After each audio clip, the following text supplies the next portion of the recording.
Hello, and welcome back to Speak English Daily.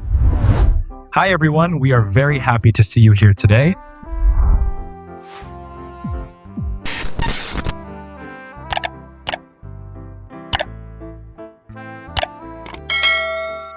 Welcome back, everybody. Today we are talking about something very funny, very useful, and honestly, very strange about English. Strange? English? No way.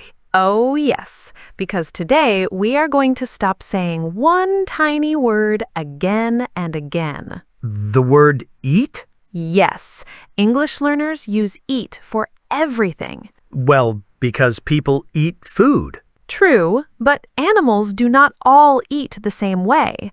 Native speakers often use different verbs depending on how something eats. So you're telling me a rabbit does not eat? A rabbit nibbles. Huh.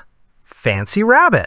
And birds peck. Tiny little attacks on food. Cows graze. That sounds peaceful. Lions devour. That sounds terrifying. See, the verbs create pictures in your mind. That is why native English sounds more colorful. Meanwhile, I've been saying, the lion is eating, the rabbit is eating, the bird is eating, the shark is eating. And technically, you are not wrong. Thank you. Finally, some support. But you sound basic. There it is. Imagine watching a nature documentary. I love those. The narrator does not say, "The lion is eating the animal." No, he says, the lion is devouring its prey. Much stronger, much more visual, also much scarier. Or imagine a tiny rabbit. Cute little rabbit. Nobody says, "The rabbit is eating a carrot." They say, the rabbit is nibbling on a carrot. Perfect. Nibbling means taking very small bites. So if I eat cookies slowly at midnight, I'm nibbling. Yes, secretly nibbling. Wow, English is exposing my bad habits now. English has a special talent for that. What about birds? Birds peck. They hit food with their beaks in quick little movements. Peck, peck, peck. Exactly like that. Oh, wait. I said the forbidden word. You did. I have failed the podcast already. It's okay. We continue. Thank you for your forgiveness. And cows graze. They eat grass slowly over a large area. That sounds like the most relaxing life ever. Until winter comes. Good point. The fun part is that humans can also use these verbs. Humans graze too? Sometimes, if somebody keeps eating small amounts of food all day, we can jokingly say they are grazing. That describes me during movie nights. I knew it. So today, we are upgrading everyone's vocabulary. Yes, we are moving beyond the boring word eat. One delicious verb at a time. Let's continue with some of the most useful eating verbs in English. These words appear in movies, books, daily conversations, and even nature shows. Also in my kitchen after midnight. Especially in your kitchen after midnight. Fair. Let's start with nibble. The adorable rabbit word. Right. When an animal nibbles, it eats with tiny little bites. Like a rabbit nibbling on lettuce. Perfect. And humans nibble too. Usually when they pretend they're not hungry. That is very true. Somebody might say, "I'm just nibbling on some chips." Which secretly means they will finish the whole bag. Probably. Listen to the pronunciation. Nibble. The B sound is soft and quick. Good. And here are some natural patterns. Nibble on crackers. Nibble at food. She was nibbling on chocolate during the movie. Tiny bites, sneaky behavior. Now let's move to peck. Bird behavior. Yes, birds peck because they hit food quickly using their beaks. Chickens peck at seeds. Great example. Humans can also peck at food when they eat very little. So if somebody barely touches their salad, they are pecking at it? Yes, you can say, "She only pecked at her dinner." That sounds very dramatic. Native speakers use it often. Pronunciation, peck. Short and sharp, just like the action itself. Nice observation. Thank you. I'm becoming an animal expert. Slow down, Birdman. Too late. Next word is graze. The peaceful cow lifestyle. Cows graze slowly across fields while eating grass. Honestly, that sounds relaxing. Humans graze too when they eat small amounts of food again and again throughout the day. Like opening the refrigerator every 20 minutes. Yes, somebody might say, I spent the whole weekend grazing. I did that last Sunday. Pronunciation, graze. Sounds smooth. And common sentence patterns are graze on snacks, graze throughout the day. The sheep were grazing in the field. I feel like humans and sheep are becoming emotionally similar. Especially during holidays. True. Now, let's talk about chew. Dogs are professional chewers. Absolutely. To chew means crushing food with your teeth before swallowing. Dogs chew bones. People chew gum. Perfect examples. Pronunciation, chew. One syllable, very simple. And natural patterns, chew slowly, chew your food, my puppy chewed my shoe. Why do dogs always attack shoes? Maybe shoes taste expensive. That explains designer brands. Next word is swallow. Snakes are terrifying at this. Yes, snakes swallow animals whole. No chewing, no discussion, just gone. Humans swallow too, of course. Hopefully smaller things. Usually, we can say, he swallowed the pill. She swallowed a mouthful of water. Sometimes people swallow food too fast. And then they cough for 5 minutes. While pretending everything is fine. Pronunciation, swallow. The first part sounds like swall. Correct.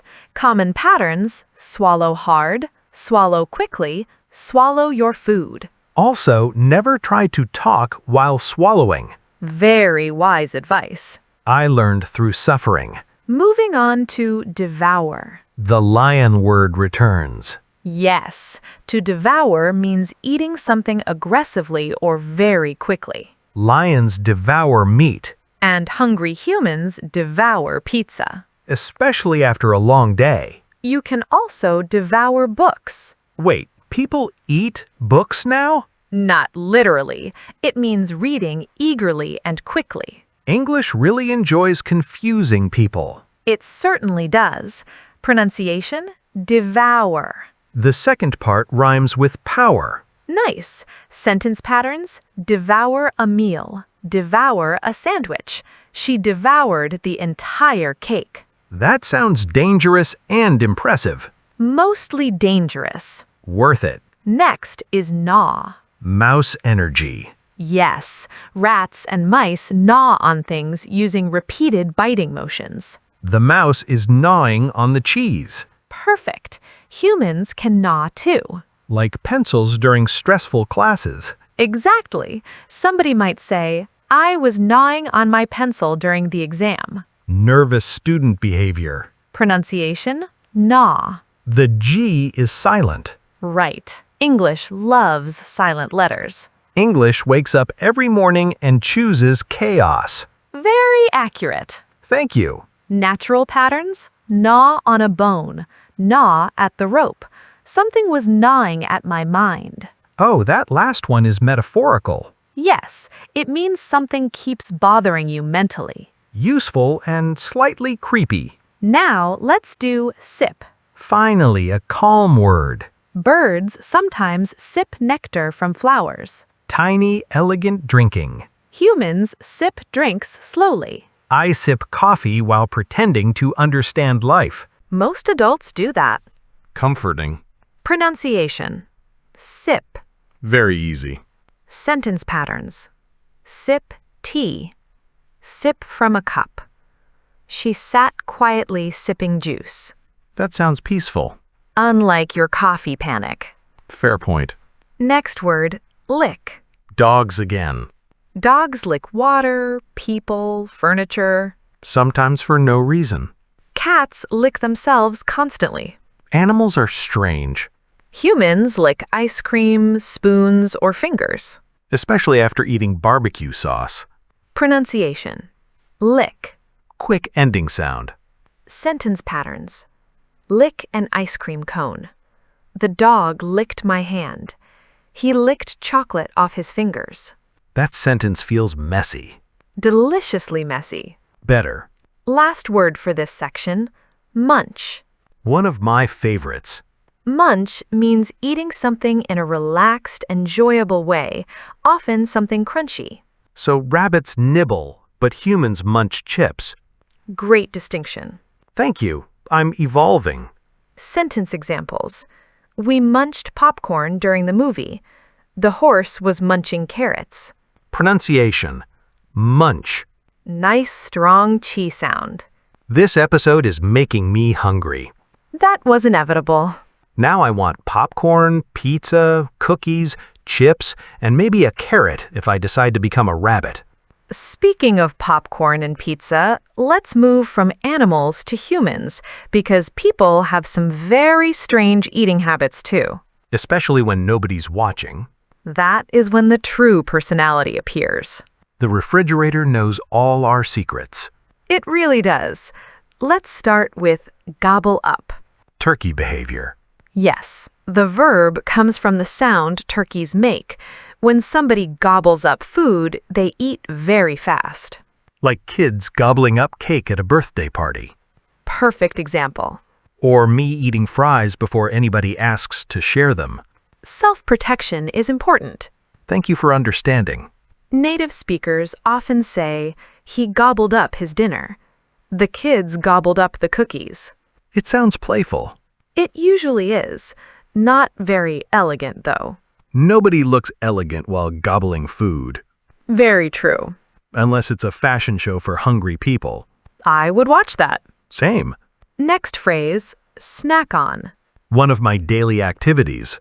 To snack on something means eating a small amount between meals. I snack on nuts while working. Healthy. Sometimes chips, too. Less healthy. Balance. People often say, I like snacking on fruit. She was snacking on popcorn during the movie. Movies and snacks belong together. It feels illegal to watch a movie without snacks. Especially at night. Ah, yes. Midnight snacks. Dangerous territory. Do you eat late at night? Unfortunately, yes. I tell myself I'll eat one cookie. And then? Suddenly, the package is empty and I'm questioning my life choices. Classic midnight behavior. Food tastes different after midnight. Scientifically or emotionally? Emotionally. Fair enough. What about pig out? I hear that expression all the time. Pig out means eating a huge amount of food. Like during holidays. Or at buffets. Buffets are dangerous because people become competitive. Competitive eating energy appears immediately. Somebody always says, I'm getting my money's worth. While holding their third plate. Exactly. Here are some examples. We pigged out on pizza. My friends and I pigged out during the football game. It sounds messy but fun. Usually both. I once ate so much at a barbecue that I needed to sit quietly for an hour. Recovery mode. Full system shutdown. Now let's revisit munch on. The crunchy word. Yes, humans often munch on snacks casually while doing something else. I munch on popcorn while watching movies. My grandfather munched on peanuts while reading newspapers. Those sound very natural. Munch feels slower and happier than gobble. Nice observation. Gobbling is fast and chaotic. Munching is relaxed. So if somebody slowly eats chips during a conversation, they are munching on chips. Correct. English really cares about tiny differences. That is why vocabulary matters. And why learners get confused. Also true. Next phrase? Next phrase is wolf down. That sounds aggressive already. It is. Wolves eat quickly and intensely, so when humans wolf down food, they eat very fast. Usually because they're late. Yes. Listen to these. He wolfed down breakfast before work. She wolfed down a sandwich between meetings. I used to wolf down lunch during school breaks. Same here. We had only 15 minutes, Students develop survival skills. including eating at impossible speeds. Sometimes I finished lunch so quickly that my friends were still opening their sandwiches. That is both impressive and concerning.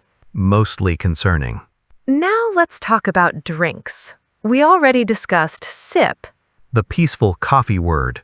Right. Sipping is slow and controlled. Fancy people sip wine. And tired people sip tea quietly while staring out windows dramatically. I do that during rainy weather. Of course you do. It makes me feel like the main character in a movie. Meanwhile, there's laundry waiting behind you. Please don't destroy the fantasy. Sorry. So what is the opposite of sip? Gulp. That sounds intense. Because it is. To gulp something means swallowing something quickly and in large amounts. After exercising, I gulp down water. Great example. Also when food is too spicy. Yes. People gulp water after eating hot peppers. I made that mistake once at a restaurant. What happened? I tried to look calm while my soul left my body. Dramatic, but understandable. The waiter asked if I was okay and I could only nod silently while gulping water. That image is hilarious. It was not hilarious for me. Probably not. What about taste? Taste can mean trying food to see its flavor. Like, taste the soup. Exactly. Or, I tasted the sauce before serving dinner. Parents always taste food while cooking. Yes, because they want to check the flavor. My grandmother tasted everything 3 times. That sounds experienced. It also explains why dinner was always late. Worth the wait, though? Completely worth it. Last phrase for this segment, bite into. That phrase always makes food sound delicious. Because it creates a strong image. Listen to this. She bit into a juicy apple. He bit into a cheeseburger. Suddenly, I'm hungry again. Same. There's something satisfying about the phrase bite into, It describes the first moment of eating something. especially crunchy foods. Yes, apples, toast, fried chicken. Stop. I'm suffering. You started this by talking about pizza earlier. True. This whole episode has become a food attack. At least listeners are learning useful English while getting hungry. Educational suffering. Now we are entering one of the most interesting parts of English, The dangerous part? the confusing part. Even worse. We're going to talk about idioms and expressions connected to food and eating verbs. So, expressions that make no literal sense? Correct. English strikes again. Let's start with food for thought. Finally, real food. No, not real food. My disappointment is growing. Food for thought means an interesting idea that makes you think deeply. So the brain is eating now? In a metaphorical way, yes. Humans really turned everything into eating vocabulary. Apparently. Here's an example. His comment gave me food for thought. Meaning the comment made you think carefully. Exactly. I thought somebody brought snacks to a meeting. That would be regular food, not food for thought. Honestly, both are important. Fair point. What's next? Next is bite off more than you can chew. That sounds painful. It means taking on too much responsibility or work. Like agreeing to learn 5 languages in 1 month. Perfect example. Or buying furniture that needs 12 hours of assembly. Also accurate. I once tried cooking a complicated recipe with 30 ingredients. And I ended up eating cereal. you definitely bit off more than you could chew. The cereal was emotionally supportive. Here's another example. She bit off more than she could chew when she accepted 3 jobs. I like this expression because everybody understands the feeling immediately. Exactly. That's why idioms are powerful.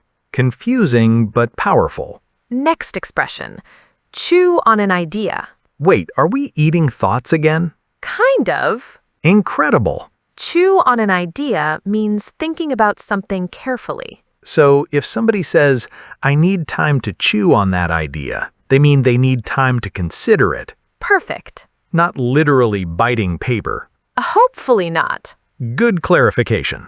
Native speakers use this expression often in business conversations too. It sounds thoughtful and calm, Yes, it suggests slow consideration. unlike my decision-making during online shopping. Dangerous territory again? Very dangerous. Next expression, swallow your pride. That sounds emotionally painful. Because it usually is. It means accepting embarrassment or admitting you were wrong. Oof. Example, he swallowed his pride and apologized. So maybe somebody argues with a friend, realizes they were wrong, and apologizes. Exactly. Meanwhile, their ego is crying quietly in the corner. More or less. This expression feels very visual. Most food idioms are. They create strong mental pictures. English speakers apparently enjoy emotional digestion. That may be the strangest sentence in this episode. I'm proud of it. Next expression, eat your words. That sounds unhealthy. It means admitting you were wrong after confidently saying something earlier. Like saying, this movie will be terrible, then loving the movie later. Perfect. So then I have to eat my words. Exactly. Does salt help? Only emotionally. Understood. Here's another example. He said the team would lose, but he had to eat his words after they won. I love this expression because it feels dramatic, Native speakers use it jokingly all the time. especially online. Very true. What's next? Next is devour a book. Wait, earlier lions devoured meat, now humans devour books? Yes, but metaphorically this time. English really enjoys chaos. Devour a book means reading very eagerly and quickly because you love it. So if I finish a 400-page novel in one weekend, I devoured it. Exactly. That sounds much more exciting than just saying, I read it. Right, it shows enthusiasm. Can movies be devoured too? Sometimes people say they devoured an entire TV series. Ah, the classic, one more episode, then suddenly the sun appears. We've all been there. True. Next expression is spoon feed someone. That sounds caring and gentle. Literally, yes. Parents spoon feed babies. Tiny airplanes carrying mashed potatoes. Classic parenting strategy. Works every time. But metaphorically, spoon feed someone means giving too much help or information without making them think independently. So like giving students every answer directly. Exactly. So if a teacher explains every tiny detail without letting students struggle a little, they are spoon-feeding them. Correct. I finally understand why people say, stop spoon-feeding me. Yes, they want the chance to think for themselves. This segment gave me a lot of food for thought. Nicely done. Thank you. I'm becoming fluent in food philosophy. All these verbs become much easier to remember when they connect to real experiences. So let me tell you about the strangest farm visit of my life. I already feel nervous for you. You should. It started very peacefully. My friend invited me to her uncle's farm in the countryside. That sounds relaxing already. At first, it really was. The weather was beautiful, there were huge green fields, and I could see cows grazing in the distance. See, that word creates such a calm image. It does. The cows were slowly grazing and moving across the field like they had absolutely no stress in life. Meanwhile, humans are checking emails every 6 seconds. Exactly. I remember thinking, I want the emotional stability of a cow. New life goal unlocked. Then we walked toward the animal area and my friend gave me a bucket of food. Dangerous beginning. Very dangerous. She said, the animals love visitors. That sentence never ends well. First, we fed tiny rabbits. Please tell me they were nibbling carrots. Of course they were. Little tiny bites. Very cute. Rabbits always look polite while eating. Unlike goats. Ah, here comes the chaos. One goat walked directly towards me and started chewing my bag. Not the food, the bag itself? the entire bag. That goat had confidence. That is almost exactly what my friend said. The goat and I share the same thoughts. Then birds started pecking food off the ground all around us. Peck, peck, peck everywhere? Everywhere. It sounded like tiny machines attacking breakfast. That image is amazing. One bird even pecked at my shoe. Maybe your shoes look delicious too. Apparently, animals enjoy my fashion choices. Or they were hungry and confused. Also possible. Did anything else happen? Oh yes, a horse started licking my jacket. Why are animals obsessed with your clothes? I honestly don't know. Maybe you accidentally wore barbecue sauce perfume? That would explain many things. Honestly, your farm story sounds less like a peaceful countryside visit and more like survival training. By the end of the day, yes. But I bet you remembered all those verbs forever after that. Absolutely. That is the power of strong visual memories. Speaking of painful food memories, I have a restaurant story. I knew you would. A few years ago, I went to a small restaurant after a very long day at work. You were starving. Completely exhausted and extremely hungry. Dangerous combination. The waiter brought this huge plate of spicy noodles, and they smelled incredible. I already know this ends badly. I started wolfing down the noodles immediately because I was so hungry. Rookie mistake. Huge mistake. I barely chewed anything. Oh no! Then suddenly I swallowed a giant mouthful of extremely spicy food. And your soul left your body? Immediately. I understand. My eyes started watering, my face turned red, I reached for my drink and gulped down half the glass in 2 seconds. Did it help? Not even a little. That level of spice is terrifying. The waiter looked deeply concerned. Meanwhile, I was sitting there silently fighting for survival. Trying to stay calm? Yes, because I didn't want to look weak. Pride is powerful. Unfortunately, spicy peppers are more powerful. Very true. The funny part came later, though. There's more? After suffering through the spicy noodles, I went home exhausted. And then? I opened the refrigerator and saw leftover pizza. Dangerous moment. I told myself I'll just eat one slice. Nobody believes that sentence. Correct. 10 minutes later, I had devoured almost the entire pizza. After all that suffering? Apparently, stress eating defeated common sense. Honestly, that sounds very human. Food really controls our emotions sometimes. Especially after difficult days. Which explains why pizza companies are still in business.